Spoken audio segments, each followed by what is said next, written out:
Hello there everyone, welcome to another World of Tanks console video with me, Womble Leader, and in this one we're going to talk about the ups and downs of this game that we probably both love and hate in equal measure. Sometimes you love it, very often you hate it. Certainly that's how I feel about this game on a regular basis. But the play session I've had this morning that's going to feature the Teethbreaker and the AMX M445 very much encapsulates the ups and downs that you face in this game, and the kind of why you just have to sort of struggle through those run of games where you just seem to end up on the wrong team. You can't shoot a barn door for toffee, RNG seems to be against you, you're shouting all sorts of conspiracy theories. You just have to get through them because the downs will turn into ups, and as I said, this play session we had here very much encapsulates it. The run of games you're about to watch here are all one after the other. There's no breaks in the games here. We played about 10 games in the play session. This isn't the first game. We have, I think this is maybe about the fourth or fifth game. But yeah, in the Teethbreaker here, just couldn't really quite get into the game. Trying to make a bit of a play, and we run into 3 tank destroyers, and we are removed. In this one, it's looking like a pretty much a losing situation. We've done a bit of damage in this one, to be fair. We go in to sort of try and take out the object 432. We bounce most of the rounds because they managed to get their frontal armour to them. We try to escape, and then we drive off there. We only had 196 hit points, but that was the end of that one. Here on Vineyards, again in the Teethbreaker. Now we've got a little bit of spotting on this one. No damage whatsoever. It's a close game of World of Tanks. I'm just trying to kind of get some spotting on this side of the map. We've been advancing cautiously but steadily using the terrain. We see the arty there, we're thinking, okay, let's there doesn't seem to be anything down here, let's go and get that arty. We come around this corner, and of course there's a bloody ISU 152K and a Terran waiting for me, and they're facing right at me. And so, yeah, we're not having the greatest of play sessions. I think that was 5 games in a row we had lost in the Teethbreaker. So jumping into game number 6 here at El Alamein, where we're looking at thinking. I remember telling myself at the beginning of this game, right, let's kind of just calm down, play a little bit more cautiously, play a bit more tightly. We're being a little bit loose. I'm not the best light tank player by any stretch of the imagination, so go up around here, we get a couple of spots, we're not really looking where we're going, and yeah, that's one of the most embarrassing moments I've ever had in this game, I'm not going to lie. You don't want to hear the sort of language that was coming out of my mouth at that point. I think that was the 6th game, as I said, and yeah, that was going to turn out to be a loss because I was the light tank that managed to kill himself in the first minute of the game on a map that's fairly important to have your light tanks do some spotting. So while we were waiting on our Teethbreaker being recovered, we jumped into the AMX M445, and at least in this one we managed to stop the rot of losing games. This was game number 7, and we at least managed to pick up the victory here, albeit by not doing very much whatsoever. I thought I was going to get to farm this issue 100 M1, or yeah, issue 100 M1 towards the end of the game. Everything about that told me he should have been facing the other direction, but of course he was facing me, and then he face hugged me, and I got absolutely nothing out of it.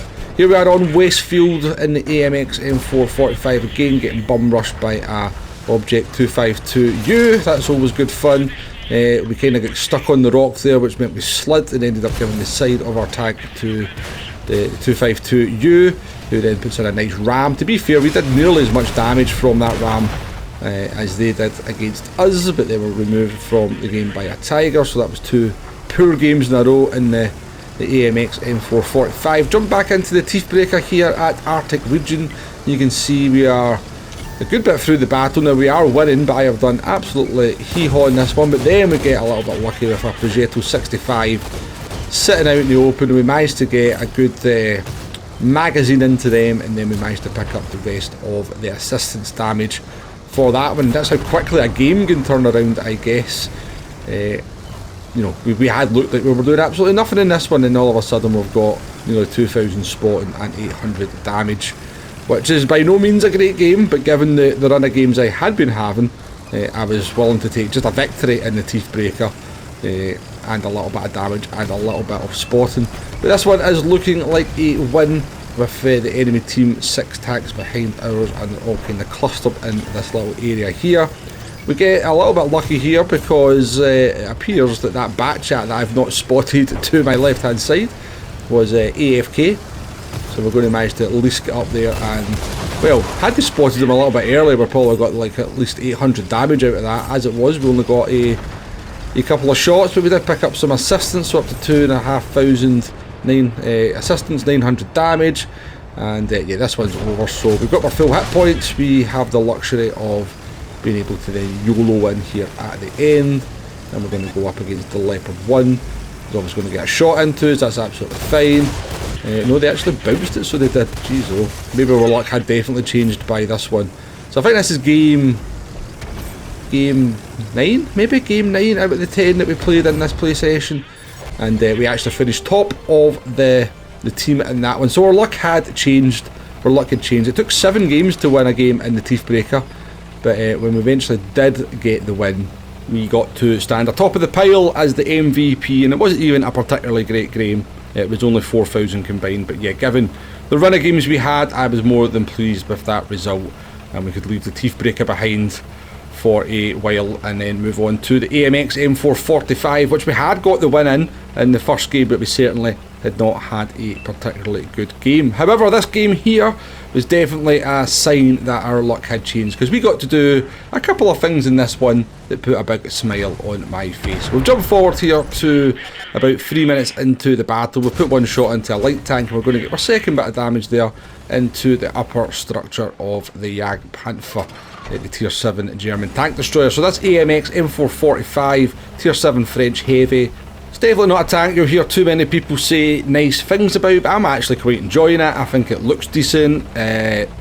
Armour can bounce stuff occasionally. Its mobility is pretty decent. Somewhat ironically, it's got better mobility than my tier 6 Polish medium tank, which I do believe is maybe one of the worst tanks in the game.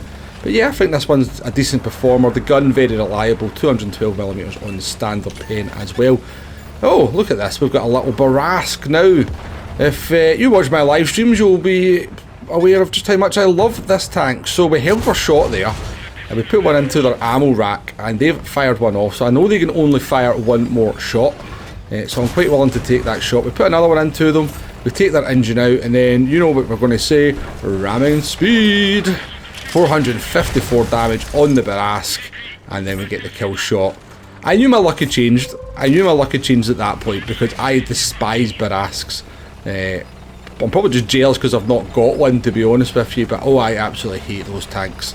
Absolutely hate them. I love taking them out. So there you have it, folks. That is the ups and downs of World of Tanks. I think fairly well encapsulated in a period of 10 games. It just didn't go right for us. We had one of the most embarrassing deaths that I've ever had, that one driving off the cliff in the Teethbreaker.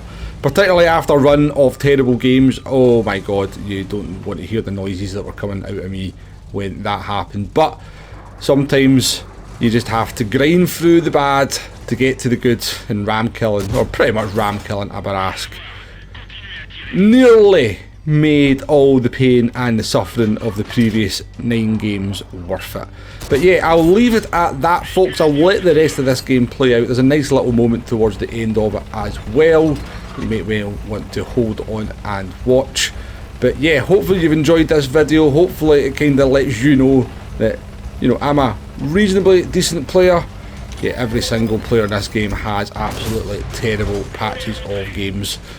So yeah, if you're having a terrible run of games, just remember, World of Tanks is a game of ups and downs. We all suffer from them, and you will come out the other side. It's definitely something I need reminded of myself. But yeah, thanks for watching, folks, and I'll catch you on the next one. Goodbye now.